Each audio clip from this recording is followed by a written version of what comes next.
तर आर्टिकल्स हा टॉपिक आपल्याला आज बघायचा आहे आणि आर्टिकल्सला मराठीमध्ये उपपद असं म्हटलं जातं. इंग्लिशमध्ये 3 आर्टिकल्स आहेत, अ, ॲन आणि द. हे 3 आर्टिकल्स इंग्लिशमध्ये वापरले जातात. सेम पद्धत जी आहे ती उपपदांची आपल्या मराठी भाषेत आपल्याला आढळून येत नाही, कारण सेपरेटली ते वापरले जात नाहीत मराठीमध्ये. जे नाऊन वापरले जातात त्या नाऊनमध्येच उपपदांचा वापर जो आहे तो इन्क्लूड केला गेलेला असतो आपल्या भाषेमध्ये. त्यामुळं सेपरेट उपपदांचा वापर आपल्याला आपल्या भाषेमध्ये आढळून येत नाही. तो वापर जो आहे तो इंग्रजी भाषेमध्ये सेपरेटली केला जातो आणि ते आपल्याला शिकणं गरजेचं आहे. कारण का तर एक जर आर्टिकलचा वापर चुकला तरी थोडक्यात याचा अर्थ जो आहे तो थोडा बदलू शकतो. त्यामुळं आर्टिकल्सचा वापर जो आहे तो आपल्याला व्यवस्थितरित्या करता येणं अतिशय गरजेचं आहे.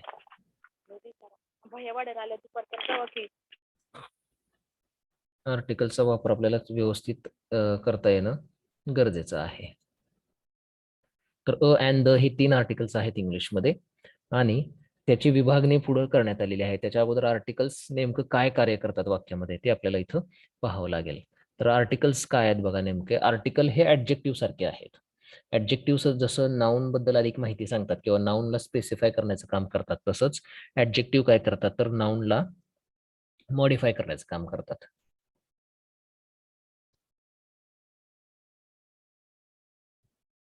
आर्टिकल्स हे नाउनला मॉडिफाय करण्याचं काम करतात. अ, ॲन आणि द हे जे 3 आहेत, हे 3 आर्टिकल्स आहेत इंग्लिशमध्ये. आणि त्यापैकी अ आणि ॲन जे आहेत हे इनडेफिनिट आर्टिकल्स आहेत. आता इनडेफिनिट आर्टिकल्स त्यांना का म्हटलं जातं? तर त्यांच्यानंतर जे वापरलं गेलेलं नाउन आहे, त्यांच्या नंतर जे वापरलं गेलेलं नाम आहे, हे सर्वसामान्य असतं, जनरल असतं. विशिष्ट नसतं किंवा एखाद्या ठराविक गोष्टीबद्दल बोललं गेलेलं नसतं. अ आणि ॲन या आर्टिकलचा वापर केला की त्याच्यानंतर आलेलं जे नाउन आहे ते ठराविक व्यक्ती किंवा ठराविक वस्तूबद्दल बोललं गेलेलं आहे असं नसतं, म्हणून त्याला इनडेफिनिट असं म्हटलेलं आहे. इनडेफिनिटचा ॲक्च्युअली मराठीमध्ये अर्थ आहे अनिश्चित. म्हणजे या नाउन नंतर वापरलं या आर्टिकल्स नंतर वापरलं गेलेलं जे नाव आहे ते अनिश्चित आहे. अनिश्चित म्हणजे कोणत्याही एका विशिष्ट व्यक्ती, वस्तू, ठिकाणाबद्दल बोललं गेलेलं नाही असा त्याचा अर्थ आहे. आणि द हे डेफिनेट आर्टिकल म्हटलं जातं. ड is called definite article because त्याच्यानंतर जे नाउन वापरलं गेलं जातं ते विशिष्ट असतं. ठराविक एखाद्या वस्तू, व्यक्ती, ठिकाणाबद्दल बोललं गेलेलं आहे. हे द या आर्टिकल नंतर आलेल्या नावाबद्दल द या आर्टिकल वापरल्या गेलेल्या नावाबद्दल असतं ते. द नंतर वापरलं गेलेलं जे नाउन आहे हे स्पेसिफिक आहे, ठराविक आहे. असं तिथं संबोधलं जातं. फॉर एक्झाम्पल आपण असं म्हणू शकतो की I have seen a person. मी एका व्यक्तीला पाहिलं. आता कुठला व्यक्ती आहे काय माहीत नाहीये. परंतु जर तो व्यक्ती तुम्ही दुसऱ्यांदा पाहिलेला असेल, पहिल्यांदा पाहिलं त्यावेळी तुम्ही काय म्हणाल, I have seen a person. मी एक व्यक्ती पाहिला. परंतु तोच व्यक्ती जर परत तुम्ही पाहिला, तर तुम्ही म्हणाल की I have seen the person whom I saw yesterday. म्हणजेच काय तर मी तोच व्यक्ती ज्याला मी काल पाहिला होता तोच मी आज परत पाहिला. मग त्यावेळी आपल्याला I have seen the person म्हणावं लागतं, ज्यावेळी आपण कालच पाहिलेला व्यक्ती परत एकदा पाहतो. आणि जर एखादा व्यक्ती आपण पहिल्यांदा पाहिलेला असेल आणि सर्वसामान्यपणे आपल्याला सांगायचं असेल एखाद्याला की बाबा मी एक व्यक्ती पाहिला, तर तिथं मात्र I have seen a person असं म्हटलं जातं. म्हणजे तिथं नॉन स्पेसिफिक झाला तो व्यक्ती. कोणतरी एक व्यक्ती होता. मला माहीत नाही तो कोण होता. परंतु तोच व्यक्ती जर तुम्ही दुसऱ्या दिवशी पाहिला, तर तुम्ही म्हणाल, की हां, मी काल तो व्यक्ती पाहिला होता, तोच परत आज पाहिला. तोच परत आज पाहिला म्हणजे त्याच व्यक्तीबद्दल आपण आज बोलत असू, तर त्या ठिकाणी त्या व्यक्तीच्या ह्याच्या नाऊनच्या अगोदर द हे वापरलं जातं. तर स्पेसिफिक आणि नॉन स्पेसिफिकमध्ये हा फरक आहे. तर तो फरक पुढे सांगितलेला आहे बघा. The is used to refer to specific or particular nouns. The चा वापर जो आहे तो स्पेसिफिक म्हणजे विशिष्ट किंवा पर्टिक्युलर म्हणजे एका विशिष्ट व्यक्तीसाठी किंवा एखाद्या विशिष्ट नाउनसाठी द या आर्टिकलचा वापर जो आहे तो त्या नाउनच्या अगोदर केला जातो. परंतु अ आणि ॲन जे आहेत ते काय आहेत बघा. A and an are used to modify nouns non specific or non particular nouns. The या आर्टिकलचा वापर हा स्पेसिफिक किंवा पर्टिक्युलर नाउन्सला मॉडिफाय करण्यासाठी वापरला जातो. परंतु अ आणि ॲनचा वापर जो आहे तो नॉन स्पेसिफिक जे नाउन्स आहेत किंवा नॉन पर्टिक्युलर नाउन्स जे आहेत म्हणजे सर्वसामान्य नाम जे आहेत त्याला मॉडिफाय करण्यासाठी वापरला जातो. अ आणि ॲन जे आहेत हे आपण काय करतो तर सर्वसाधारणपणे अ ॲन द हे जे तिन्ही आर्टिकल्स आहेत ते आपण काय करतो तर जे त्याच्यानंतर येणारं नाउन जे आहे ते इंट्रोड्यूस करण्यासाठी आपण वापरतो. We use a an or the before nouns that we want to introduce. काही वेळा आपण ते जी नाव आपल्याला इंट्रोड्यूस करून द्यायची आहेत ते नाव इंट्रोड्यूस करून देण्यासाठी अँड किंवा दचा वापर जो आहे तो काही त्या नाऊनच्या अगोदर करतो. For example, a person, I have seen a person, किंवा अ प्लेस, एक ठिकाण, अ थिंग. अशा पद्धतीने आपण काय करतो, तर हे जे नाउन्स आहेत हे नाउन्स आपण स्पेसिफिक, नॉन स्पेसिफिक किंवा ते इंट्रोड्यूस करून देण्यासाठी ते इतरांना सांगताना आपण आर्टिकलचा वापर जो आहे तो त्या ठिकाणी करतो.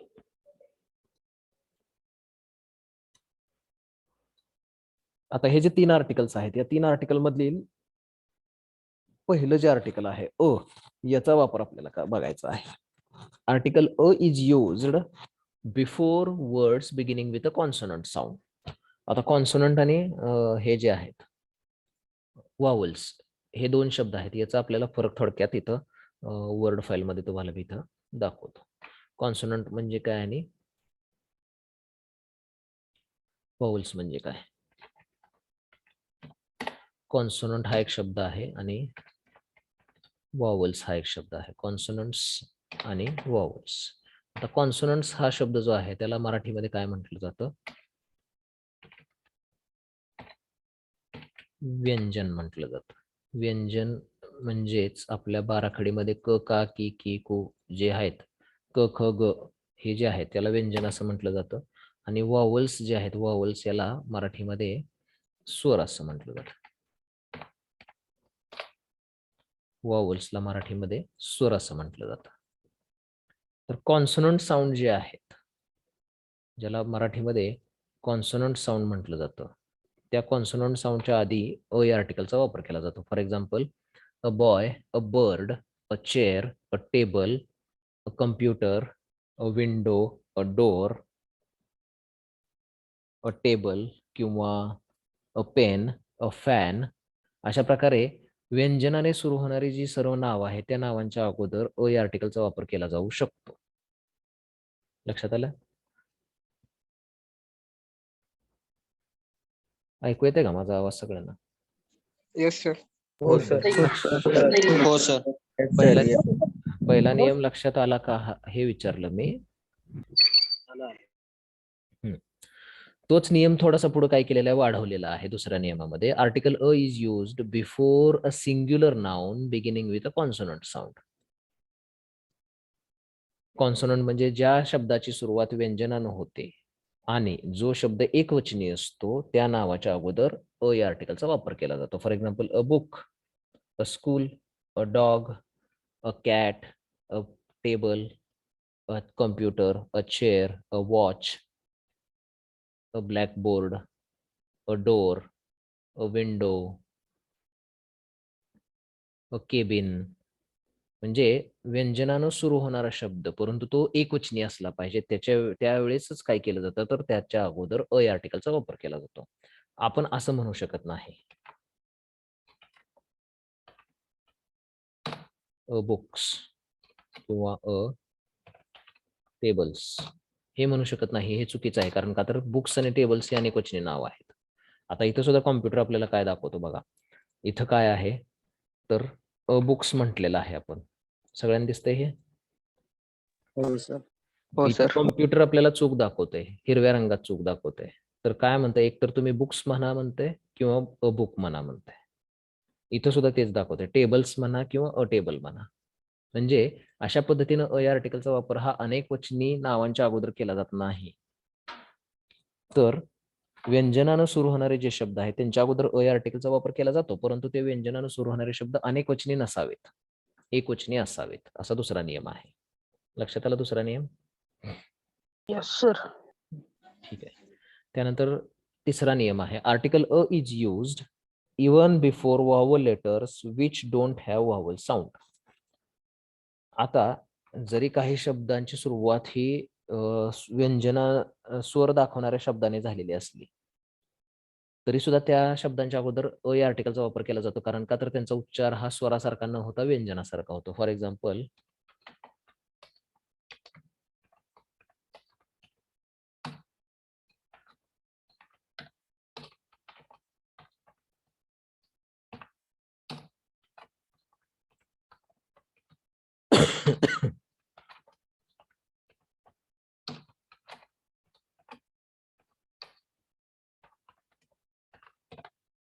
आता याच्या हे जे शब्द आहेत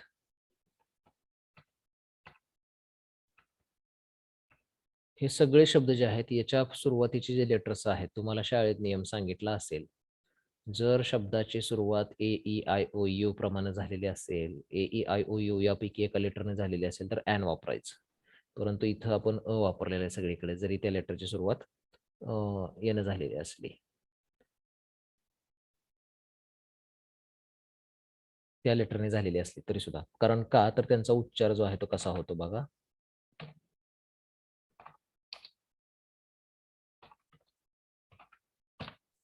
असा होतो. युरोपियन. इथं य आहे. त्यानंतर इथं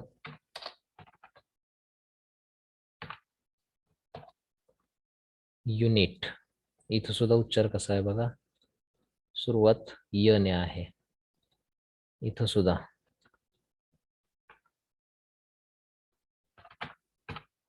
युनियन. इथं सुद्धा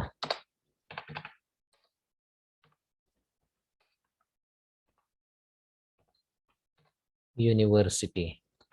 पुढं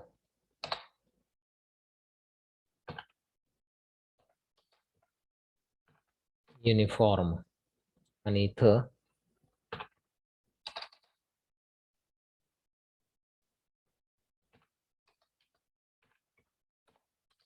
वन असं आहे.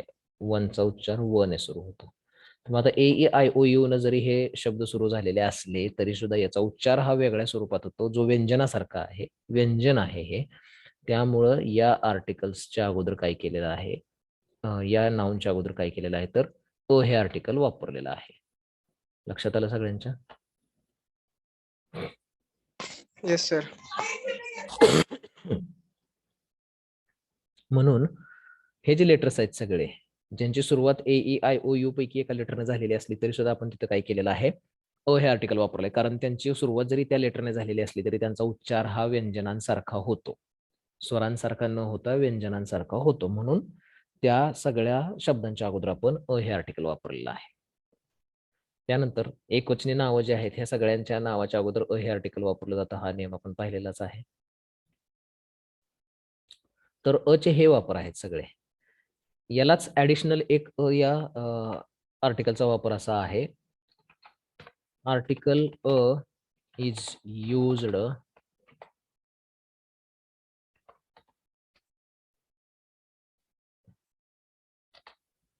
in the sense of one. ओ या आर्टिकलचा वापर जो आहे तो एक या अर्थानं केला जातो. एक म्हणजे वाक्यात जर तुम्हाला एक म्हणायचं असेल तर तिथं अ म्हटलं तरी चालतं. फॉर एक्झाम्पल, आय हॅव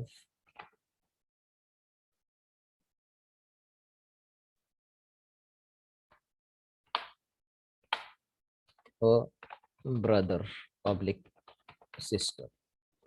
मला एक भाऊ किंवा एक बहीण आहे. तर इथं अ या आर्टिकलचा अर्थ वन असा होतो. किंवा I bought a dozen bananas. A dozen याचा अर्थ आहे एक डझन.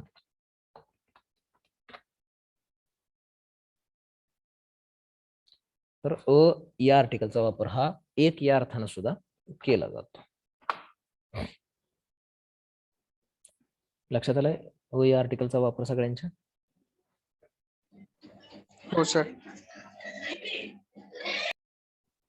त्यानंतर पुढच्या आर्टिकलचा वापर आहे an. Article an is used before a word beginning with vowel sound. आता वॉवल साऊंड आपण मगाशी बघितलं होतं, स्वर आणि व्यंजन जे आहेत त्याच्यातला फरक आहे तो. वॉवल साऊंड जे आहेत हे आपली जी मराठीतली बाराखडी आहे त्यामध्ये अ आ इ ई जे आहेत सगळे ते वॉवल साऊंड आहेत सगळे. मी तुम्हाला इथं काढून दाखवतो. अ, आ, इ, उ, ए,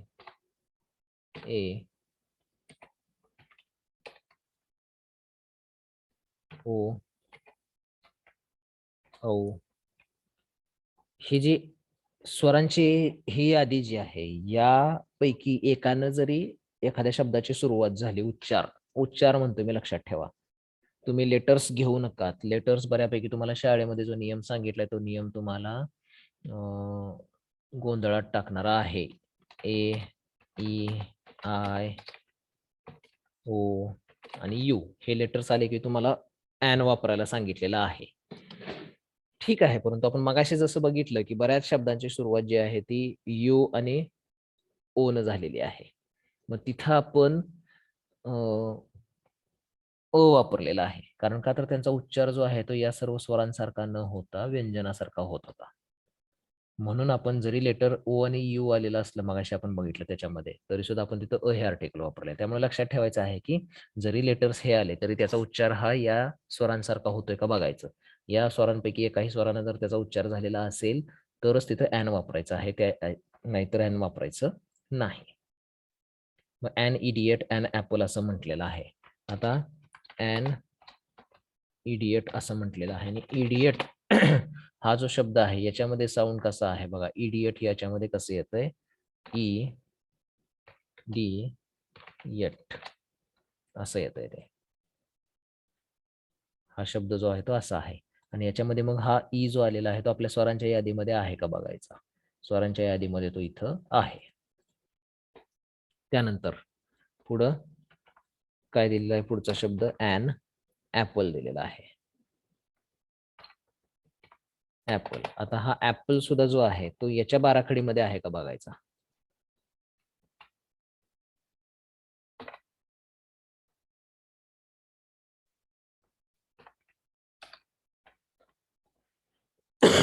तर आ ई ची जी बाराखडी आहे त्याच्यामध्ये आ ए हा सुद्धा साऊंड येतो. तर तिथं सुद्धा ॲन ॲपल असं म्हणायचं आहे आपल्याला.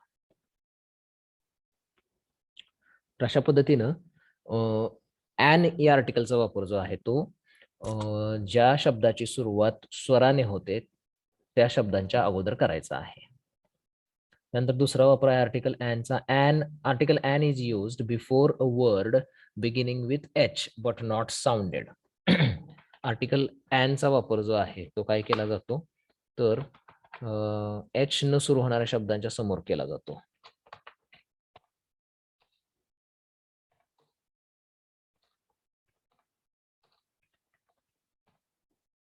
हे सगळे जे शब्द आहेत याला आपल्याला ॲनच म्हणावं लागतं. ॲन का म्हणावं लागतं या सगळ्या शब्दांना त्याचं कारण मी सांगतो. इथं जो एच आहे हा एच जो आहे तो सायलेंट आहे. म्हणजे हा जो एच आहे हा नेहमी सायलेंट असतो. याचा उच्चार जो आहे तो केला जात नाही. आणि त्यामुळं काय होतं तर याचा उच्चार जो आहे तो कसा केला जातो. An honour, ONOUR honour. An hour, OUR an hour. An honest, HONEST जरी असले तरी ONEST ऑनेस्ट असा त्याचा उच्चार केला जातो. त्यामुळं जरी काही शब्दांची सुरुवात एच न झालेली असली तरी सुद्धा त्या शब्दामध्ये एच हा सायलेंट असेल आणि त्याच्यानंतर येणारा जो शब्द आहे तो स्वर असेल तर त्या शब्दाच्या अगोदर ॲन वापरलं जातं. हा ॲनचा दुसरा वापर आहे. मग इथं बघा दिलेला आहे an honour, an hour, an honest man. अशा पद्धतीनं ॲन जे आहे ते त्या ठिकाणी वापरलं जातं. आता तो नेहमीचा दिलेला नियम जो आहे कॉलेजमध्ये आपल्या शाळेमध्ये जो नेहमीचा दिलेला आहे. We use an before words beginning with vowel sound. AEIOU या लेटरने जर सुरू होणार असेल शब्द तर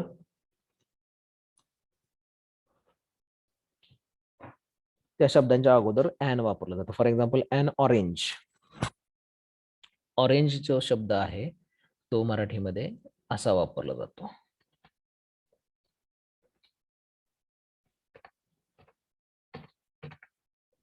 ऑरेंज असा म्हटला जातो शब्द आणि तो तसा म्हटला गेलेला असल्यामुळे इथं जो साऊंड आहे तो हा साऊंड आहे आणि त्यामुळे तिथं ॲन ऑरेंज म्हटलं गेलेलं आहे. ॲन अम्ब्रेला, अम्ब्रेला जो शब्द आहे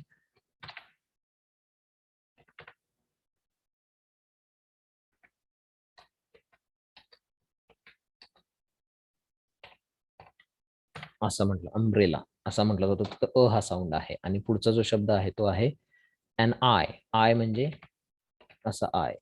तर इथं हे जे 3 साऊंड आहेत त्यामुळे काय झालेलं आहे, तर तो शब्द जो आहे त्याच्या अगोदर ॲन वापरलं गेलेलं आहे. तर ॲनचा वापर लक्षात आला का सगळ्यांच्या?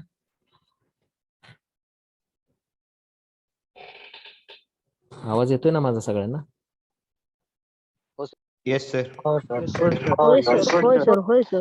विचारल्यानंतर रिप्लाय देत चला फक्त. हे ॲनचा वापर समजला का सगळ्यांना?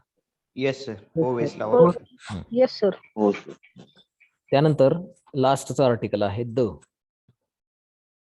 द चा वापर आपल्याला आता बघायचा आहे. तुमची टेक्स्टबुक जे आहे, तुम्हाला जे आपण वर्कबुक पाठवलेलं आहे त्या वर्कबुक मध्ये भरपूर वापर दिलेले आहेत, परंतु आपण काय केलेलं आहे ते एकत्र क्लब केलेले आहेत नियम बऱ्यापैकी, आणि हे एका ठिकाणी घेतलेले आहेत शॉर्ट मध्ये करण्यासाठी. तर बघा, article the is used before unique objects. जगातील एकमेव गोष्टी ज्या आहेत त्यांच्या नावाच्या अगोदर द या आर्टिकलचा वापर केला जातो. For example the sun, the sky, the moon, the earth. तर हे जगातल्या एकमेव गोष्टी आहेत, आणि त्यामुळं जगातली कोणतीही गोष्ट जर एकमेव असेल तर त्या गोष्टीच्या नावाच्या अगोदर द या आर्टिकलचा वापर करायचा आहे. तोच नियम थोडासा पुढे एक्सटेंड केलेला आहे सेकंड रूल मध्ये. Before the names of the mountains, reverse, oceans, desserts. Article the is used before the names of mountains, reverse, oceans, desserts. आता हे सुद्धा काय तर जगातल्या एकमेव गोष्टी आहेत. पर्वतांची नावं एकमेव आहेत किंवा पर्वत एकमेव आहेत, नद्या एकमेव आहेत, समुद्र जे आहेत हे एकमेव आहेत. मग तोच नियम पुढे आपण इकडं घेतलेला आहे.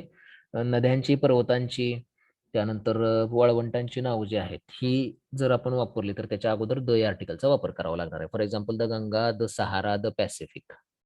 पॅसिफिक, द हिंद महासागर, किंवा द पॅसिफिक ओशियन. तर ही जी नावं आहेत ही जगात एकमेवच आहेत, म्हणूनच आपण त्याच्या अगोदर सुद्धा द या आर्टिकलचा वापर केलेला आहे. तिसरा द या आर्टिकलचा वापर आहे. Article the is used before the names of holy books. पवित्र ग्रंथ जे आहेत ते पवित्र ग्रंथांच्या नावाच्या अगोदर सुद्धा काय केलं जातं, द या आर्टिकलचा वापर केला जातो. For example the Bible. पवित्र ग्रंथ आहे ख्रिश्चन धर्मातला, तर त्या ग्रंथाच्या नावाच्या अगोदर द हे आर्टिकल वापरलं जातं, म्हणून त्याला द बायबल म्हटलं जातं. द रामायणा. आपल्या ह्याच्यामध्ये रामायण, महाभारत हे पवित्र आहेत ग्रंथ, त्यामुळे द रामायणा, द महाभारता म्हटलं जातं. द कुराण. तर हे जे ग्रंथ आहेत, धर्मग्रंथ आहेत, हे सगळे पवित्र धर्मग्रंथ आहेत, त्यामुळे त्यांच्या नावाच्या अगोदर द या आर्टिकलचा वापर केला जातो. याच्या व्यतिरिक्त अजून 3 आर्टिकल्सचे वापर आहे द या आर्टिकल्सचे. Before the superlative degree. Article the is used before superlative degree. Superlative डिग्रीच्या अगोदर सुद्धा काय केलं जातं, द या आर्टिकलचा वापर केला जातो. आता तुम्हाला डिग्री ऍडजेक्टिव्ह शिकवताना आपण सांगितलं होतं, ऍडजेक्टिव्हची 3 स्वरूप आहेत, पॉझिटिव्ह, कंपॅरेटिव्ह आणि सुपरलेटिव्ह. तर त्या सुपरलेटिव्ह जे ऍडजेक्टिव्ह आहेत, तिसरं रूप जे ऍडजेक्टिव्हचं ते जर वाक्यात आलं तर त्याच्या अगोदर द या आर्टिकलचा वापर केला जातो. For example the best, the tallest, the strongest. EST प्रत्यय किंवा मोस्ट हा प्रत्यय लागून आलेला असेल.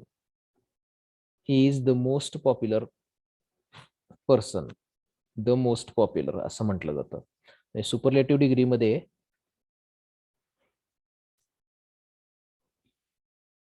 द या आर्टिकलचा वापर जो आहे तो केला जातो सुपरलेटिव्ह डिग्रीच्या, सुपरलेटिव्ह ऍडजेक्टिव्हच्या अगोदर. त्यानंतर आता काही ठिकाणी काय केलं जातं, तर म्युझिकल इन्स्ट्रुमेंट जे आहेत, वाद्य जे आहेत, त्या वाद्यांच्या नावाच्या अगोदर सुद्धा द हे आर्टिकल वापरलं जातं. For example the flute, the violin.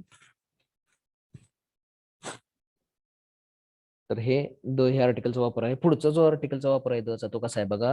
Article the is used before an adjective to denote a whole class, the old, the rich, the poor.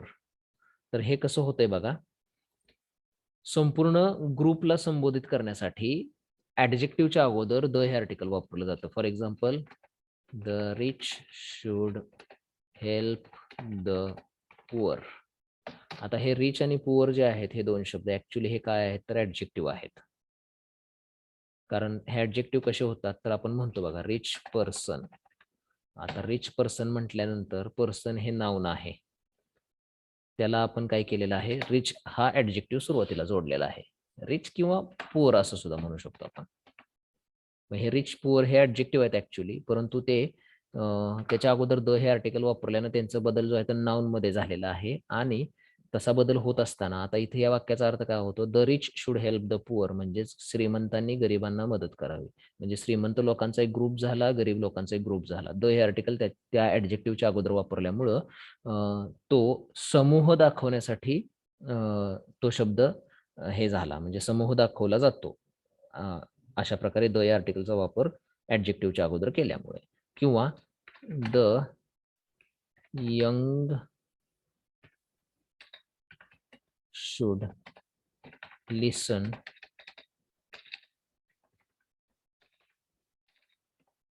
to the old. The young should listen to the old. आता old म्हणजे old actually adjective आहे, परंतु the old ज्यावेळी म्हणतो त्यावेळी म्हातारे लोक असा त्याचा अर्थ झाला आणि द यंग ज्यावेळी म्हणतो त्यावेळी हे म्हणतो आपण त्याला तरुण. तरुणांनी म्हाताऱ्यांचं ऐकावं किंवा तरुणांनी अगोदरच्या पिढीचं ऐकावं. मग तरुणांनी म्हणजे मग तरुणांचा ग्रुप झाला आणि म्हातारे म्हणजे म्हाताऱ्यांचा ग्रुप झाला किंवा जे वयस्कर व्यक्ती आहेत त्यांचा ग्रुप झाला. तर अशा प्रकारे ग्रुप आयडेंटिफाय करण्यासाठी द या आर्टिकलचा वापर जो आहे तो केला जातो. लक्षात आलंय?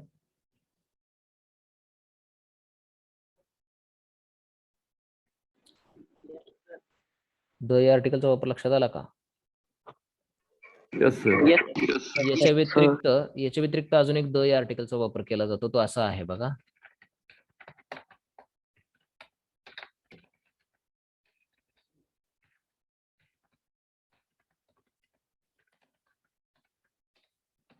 Kalidas is the Shakespeare of India.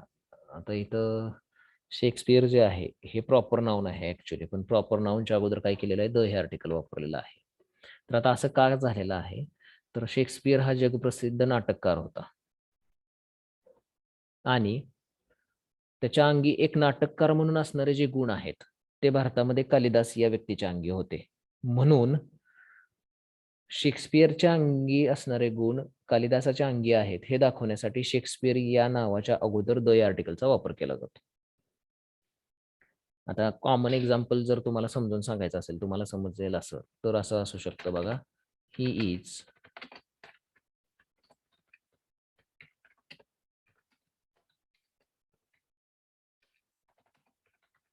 याच्यामध्ये तुम्हाला लक्षात येईल कसं आहे. He is the Sachin Tendulkar of our team. आता खरंच तो तुमच्या टीमचा सचिन तेंडुलकर असतो का सचिन तेंडुलकर सारखं खेळतो म्हणून त्याला आपण सचिन तेंडुलकर म्हणतो? कसं आहे?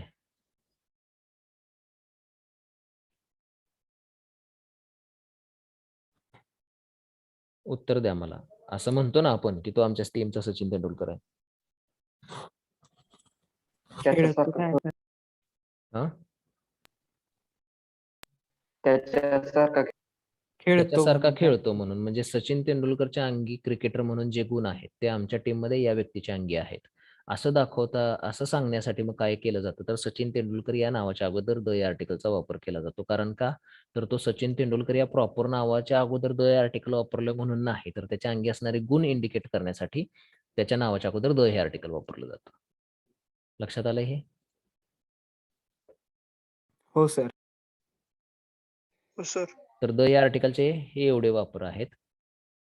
मगाशी सांगितलेलं आहे हे सुद्धा की द या आर्टिकलचा वापर जो आहे तो जगातील एकमेव गोष्टींच्या नावाच्या अगोदर केला जातो. द स्काय आहे, द वर्ल्ड आहे, द नॉर्थ पोल आहे. अशा प्रकारे द या आर्टिकलचा वापर जो आहे तो केला जातो. आता हे झालं आर्टिकल वापरायचे कुठं कुठं. आता आर्टिकल कुठं वापरायचे नाहीत याचे सुद्धा नियम आहेत. तर ते 6 नियम पुढील प्रमाणे आहेत बघा. Before the names of relations, article should not be used before the names of relations. नातेसंबंध जे आहेत, आपले जे नातेसंबंध आहेत त्या नातेसंबंधांना जी नावं दिली जातात त्या नावांच्या अगोदर द या आर्टिकलचा वापर करायचा नाही.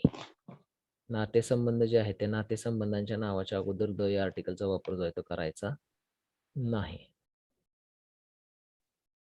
नातेसंबंध, for example father, mother, brother, uncle, sister, aunty, हे जे नातेसंबंधांची नावं आहेत, या नातेसंबंधांच्या नावाच्या अगोदर कधीही आर्टिकलचा वापर करायचा नाही.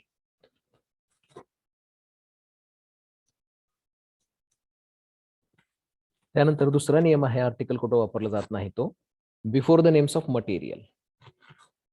जे पदार्थवाचक नाम आहेत तर त्या पदार्थवाचक नामाच्या अगोदर आर्टिकलचा वापर करायचा नाही. For example gold, silver, diamond, sugar, rice, wheat हे जे आहेत या नावाच्या अगोदर, मटेरियलच्या नावाच्या अगोदर सुद्धा आर्टिकलचा वापर करायचा नाही. मटेरियल्सच्या नावाच्या अगोदर सुद्धा आर्टिकलचा वापर जो आहे तो करायचा नाही. त्यानंतर तिसरा नियम आहे आर्टिकल कुठं वापरायचा नाही त्याचा, तो आहे बिफोर प्रॉपर नाउन्स. आपण जे मागाशी प्रॉपर नाउनचं एक्झाम्पल बघितलं होतं द सचिन तेंडुलकर, तर तो नियम जो आहे तो या नियमाला अपवाद आहे. प्रॉपर नाउनच्या अगोदर आर्टिकलचा वापर करायचा नाही असं म्हटलेलं आहे. म्हणजे जे व्यक्तीला ठेवलं गेलेलं विशिष्ट नाम आहे त्या विशिष्ट नामाच्या अगोदर आर्टिकलचा वापर करायचा नाही. मग ते शहराचं नाव असू शकतं काही वेळा व्यक्तीचं नाव असू शकतं. फक्त एखाद्या व्यक्तीच्या अंगी असणारे गुण दुसऱ्या व्यक्तीच्या अंगी आहेत हे दाखवायचं असेल तर त्यावेळी प्रॉपर नाउनच्या अगोदर द आर्टिकल वापरलं जाईल. परंतु जनरली प्रॉपर नाउनच्या अगोदर आर्टिकल वापरलं जात नाही. त्यानंतर बिफोर ॲब्स्ट्रॅक्ट नाउन्स जे भाववाचक नाम आहेत, honesty, wisdom, truth, kindness, happiness, तर या नावांच्या अगोदर सुद्धा आर्टिकलचा वापर जो आहे तो केला जात नाही. त्यानंतर बिफोर लँग्वेजेस, लँग्वेजची जी नावं आहेत, भाषांची जी नावं आहेत त्या भाषांच्या नावाच्या अगोदर कोणत्याच आर्टिकलचा वापर केला जात नाही. प्लस जर स्पोर्ट्सची नावं असतील, तर त्या स्पोर्ट्सच्या नावाच्या अगोदर सुद्धा आर्टिकलचा वापर केला जात नाही. क्रिकेट म्हणत नाहीत किंवा द क्रिकेट म्हणत नाहीत.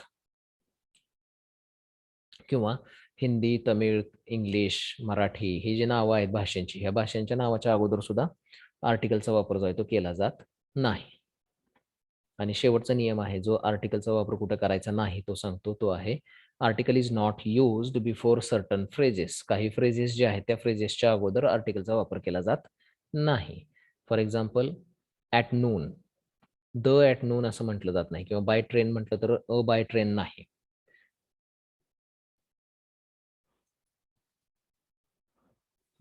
किंवा ऑन फूट म्हटलेलं असेल तर ॲन ऑन फूट नाही होत. अशा प्रकारे काही ठराविक फ्रेजेसच्या अगोदर, प्रॉपर नाउनच्या अगोदर, भाषेच्या नावाच्या अगोदर, खेळाच्या नावाच्या अगोदर, मटेरियल किंवा कॉमन ॲब्स्ट्रॅक्ट नाउनच्या अगोदर किंवा नातेसंबंधांची नावं आहेत त्याच्या अगोदर आर्टिकलचा वापर जो आहे तो केला जात नाही. लक्षात आलंय सगळ्यांच्या आर्टिकलचा वापर? Yes sir.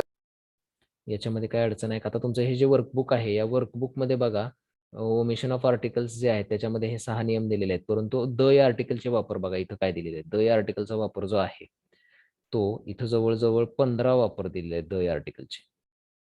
यातले सुद्धा तुम्ही थोडक्यात लक्षात घ्या कसे कसे द या आर्टिकलचा वापर केलाय. आणि आपण जे बघितलेलं आहे थोड्याफार प्रमाणात ते यात आपल्या नियमांमध्ये हे 15 नियम जे आहेत ते कुठं ना कुठे ऍडजस्ट होतात. त्यामुळे हे तुम्ही वर्कबुक जे आहे ते सुद्धा बघायचं आहे. आणि चा वापर सुद्धा 10 वापर दिलेले आहेत त्यांनी टोटल. आणि चा वापर हे सुद्धा तुम्ही थोडक्यात बघायचं आहे. जिथं आपल्याला काही लेक्चरमध्ये झालेलं नसेल ते थोडाफार पार्ट यामध्ये असेल किंवा तोच आपल्या लेक्चरच्या कुठल्या तरी एका पार्टमध्ये इन्क्लूड केला गेलेला असेल.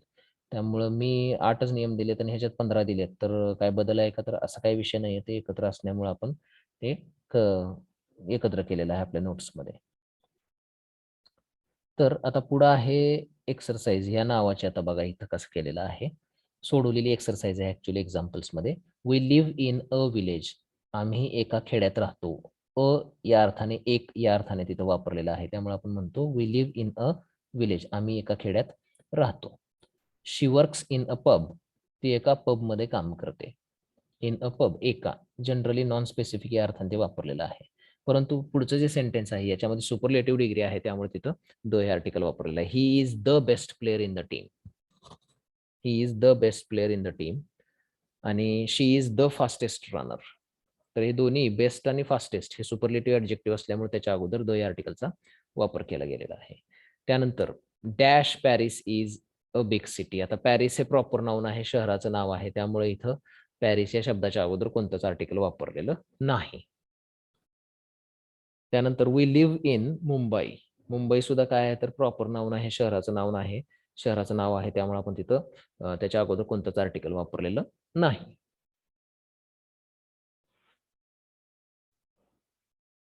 त्यानंतर पुढे आहे dash iron is a useful metal. An iron असं म्हणण्याच्या ऐवजी तिथं कोणतंच आर्टिकल वापरू नका. Iron is a useful metal. त्यानंतर 8वा आहे their car does 150 miles an hour. an hour म्हटलेलं आहे कारण त्याचा उच्चार जो आहे तो OUR या एवढाच उच्चार केला जातो. H जो आहे तो तिथे सायलेंट असतो. त्यानंतर I watched the video you had sent me. आता इथं द का वापरलेला व्हिडिओ या शब्दाच्या अगोदर, कारण का तर तो पाठवलेला व्हिडिओ तू पाठवलेला व्हिडिओ मी पाहिलेला आहे. म्हणजे पाठवलेल्या व्हिडिओ बद्दलच परत एकदा बोललं गेले म्हणून त्या पर्टिक्युलर व्हिडिओ बद्दल बोललं गेलेलं असल्यामुळं व्हिडिओ या शब्दाच्या अगोदर द हे आर्टिकल तिथं वापरलेलं आहे. आणि शेवट आहे he is an engineer. An engineer तर हे AEIOU स्वर जे आहेत त्या स्वराची स्वरानं इंजिनियर न सुरुवात होते म्हणून तिथं ॲन वापरलेलं आहे. लक्षात आलं का सगळ्यांच्या? हो सर. हो सर. तर आता काय करायचं आहे, ही पुढची 10 वाक्य जी आहेत ही सोडवा आणि प्लस तुमच्या एक्सरसाइज मध्ये वर्कबुक मध्ये ही 20 वाक्य आहेत ही सुद्धा तुम्ही तिथं सोडवायची आहेत. याच्या नोट्स मी तुम्हाला पाठवतो. नोट्स लिहून काढा. नोट्स लिहून काढल्यानंतर हे 20 वाक्य सोडवायची आहेत प्लस ही 10 वाक्य. तर 10 वाक्य आता सोडवायला घ्या सगळ्यांनी. अजून 15 मिनिटं वेळ आहे आपल्याला, त्यामुळे ही 10 वाक्य सोडवून मला उत्तरं सांगायची आहेत. आपण तुम्हाला 10 मिनिटाचा वेळ आहे तुमच्याकडं सोडवण्यासाठी. 10 वाक्य 10 मिनिटात सोडवा चला. आणि झाल्यानंतर मला सांगायचंय वाक्य झालेत म्हणून. कंटिन्यू करा सोडवायला. इंग्लिशच्या बुक मध्ये सोडवायचे. हे आता जनरली एखाद्या पेजवरती सोडवा तात्पुरतं. नंतर तुमचे नोट्स लिहून झाल्यानंतर ही वाक्य तिथे लिहून काढा परत. झाल्यानंतर मला सांगा वाक्य सोडवून झालेत म्हणून. पण एक 10च मिनिटाचा वेळ आहे. 11:47 झालेत. 11:57 आपण मी ते चालू करणार वाक्य बघायचे आपण, हे उत्तर विचारायचे.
तर आवाज येत नाही.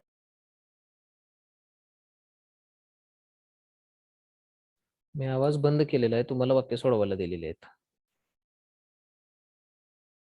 वाक्य सोडवून तुम्ही उत्तर सांगायचे मला. हे 6-7 मिनिटाचा वेळ आहे तुमच्याकडे, सोडवा.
झालेत का वाक्य सोडवून? नाही. सोडवल्यानंतर मला सांगा झालेत म्हणून आपण त्याचे आन्सर्स बघू.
झालेत का सगळ्यांचे?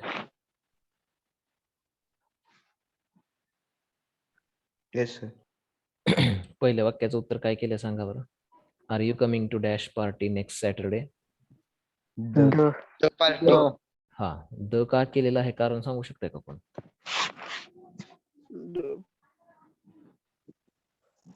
द हे उत्तर बरोबर आहे, फक्त का केलंय त्याचं कारण सांगू शकता का कोण?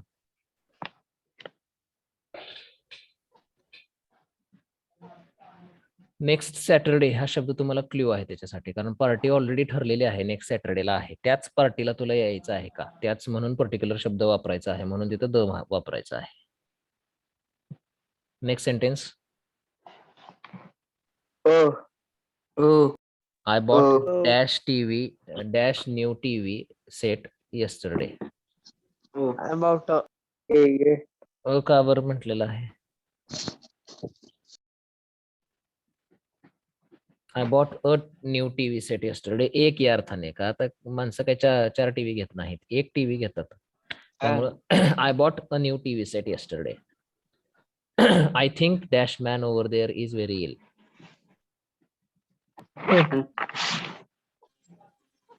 हा, काय उत्तर लिहिलेलं आहे?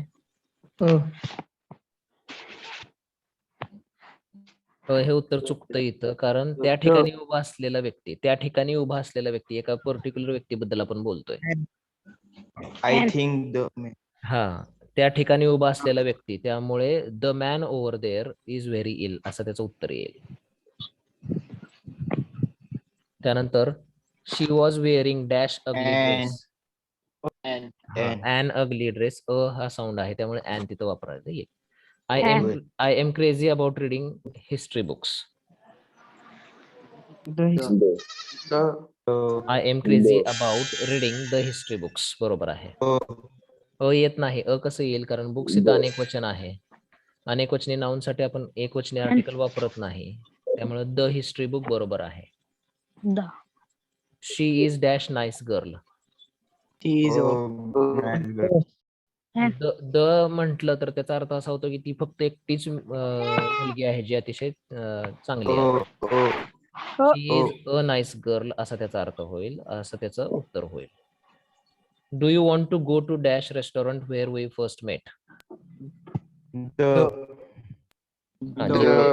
जिथे आपण भेटलो होतो त्या रेस्टॉरंटला जायचं आहे का, म्हणून मग त्या रेस्टॉरंटचं परत एकदा संबंध इथं आलेला असल्याने संदर्भ इथं आलेला असल्याने do you want to go to the restaurant असं त्याचं उत्तर होईल. त्यानंतर I I bought bought the pair of shoes. Dash pair of shoes काय येईल. The pair of shoes. The pair of the shoes.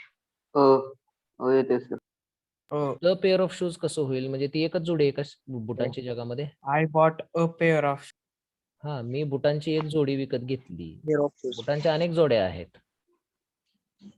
त्यापैकी एक जी आहे ती मी विकत घेतलेली आहे. द जर म्हटलं तर त्याचा अर्थ असा होतो की ती एकमेव बुटांची जोडी आहे जगामध्ये. Last pair of the I saw dash movie last night. The I saw a movie last night. मी एक चित्रपट काल पाहिला असं होईल. द होणार नाही, कारण का तर त्याचा अगोदर संबंध आलेला आहे की नाही ह्याचे आपल्याला क्ल्यू वाक्यामध्ये नाहीये. I saw a movie last night. मी एक चित्रपट काल पाहिला. लास्टचा सेंटेन्स सांगा. They are staying dash dash. the याचा संबंध कधी आधी आलेला आहे का या वाक्याचा वगैरे, किंवा या ह्याचा. द कुठं कुठं म्हणायचंय बघा ना तुम्ही, की जो एकमेव आहे किंवा सुपरलेटिव्ह डिग्री आहे, एकाची क्वालिटी दुसऱ्याला दिली आहे, त्या ठिकाणी द म्हणायचं आहे. इथं मात्र आपल्याला अ वापरावं लागेल. दे are staying at a hotel. ते एका हॉटेलमध्ये राहत आहेत. अशा प्रकारे आपला आर्टिकल्सचा पॉइंट जो आहे ग्रामर मधला युनिट नंबर 1 मधला पहिला पॉइंट जो आहे तो संपलेला आहे. लक्षात आलं का सगळ्यांच्या आर्टिकल्स काय आहेत आणि कसं वापरायचं आहे. Yes, sir. हो सर.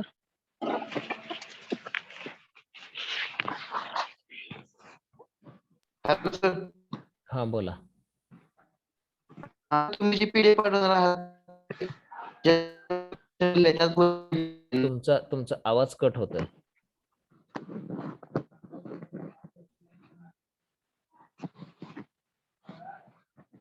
तुमचा जी आवाज PDF कट होतो. तर तुम्ही जी पीडीएफ पाठवणार आहात ना, हा ती पीडीएफ ज्यात आम्ही क्वेश्चन फॉर्मॅट लिहिलं त्याच लिहिलं आहे ना. हा, त्याच्या पुढे कंटिन्यू होता. पहिला युनिट टाकायचा, unit number 1 grammar, applied grammar म्हणून टाकायचं आणि त्याच्यामध्ये टॉपिक नंबर 1 आर्टिकल्स म्हणायचं आणि ती पीडीएफ लिहायची त्यामध्ये.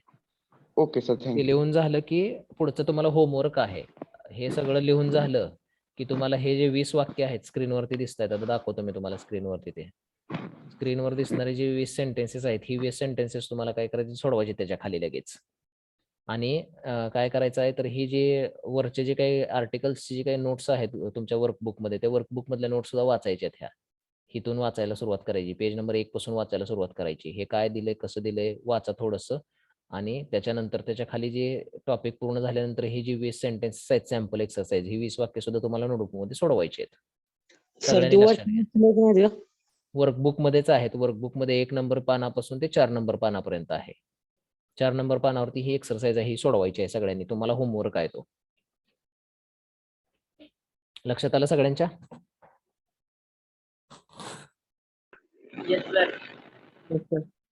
हा, तर ठीक आहे. आपलं लेक्चर आज इथं थांबतंय.